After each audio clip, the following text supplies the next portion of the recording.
বিল হাক্কি। 3 নম্বর গুণের কথা রব্বুল আলামিন বলেন ওয়াতাওয়াসাউ বিল হাক্কি, সত্য পথে চলতে হবে। মুফাসসিরিন উলামায়ে কেরাম বলতেছেন এখানে আমল বিল মারুফ, অর্থাৎ নিজেও সত্য পথে চলতে হবে, অপরকেও সত্য পথে চলার জন্য কিন্তু আদেশ করতে হবে।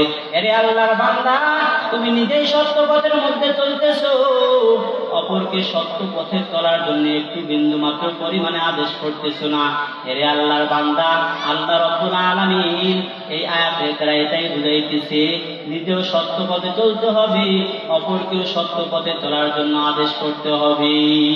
3 নম্বর গুণের পরে আল্লাহ রাব্বুল আলামিন বলেন ওয়াতাওয়াসাউ বিস-সবর।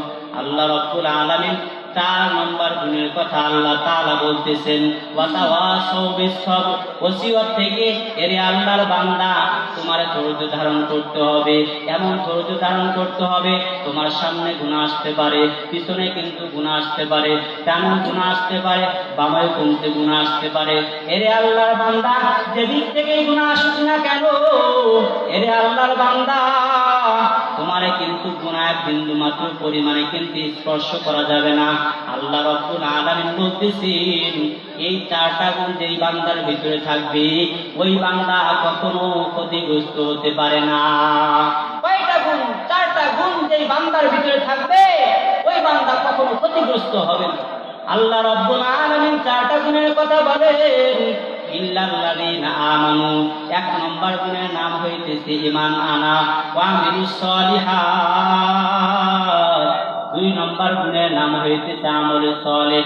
ঈমান আনতে হবে, আমলে সালেহ কিন্তু করতে হবে। ওয়াতাওয়াসাউ বিল হক, শুধু আমলে সালেহ করলেই হবে না, এমন আমলে সালেহ করতে হবে, হক কথা বলতে হবে, মানুষকে হক পথে চলার জন্য কিন্তু আদেশ করতে হবে। এজন্য আল্লাহ রাব্বুল আলামিন 3 নম্বর গুণের কথাই বলেছেন ওয়াতাওয়াসাউ বিল হাক্কি। আল্লাহ রাব্বুল আলামিন বলতেছেন ওয়াতাওয়াসাউ বিস-সবর।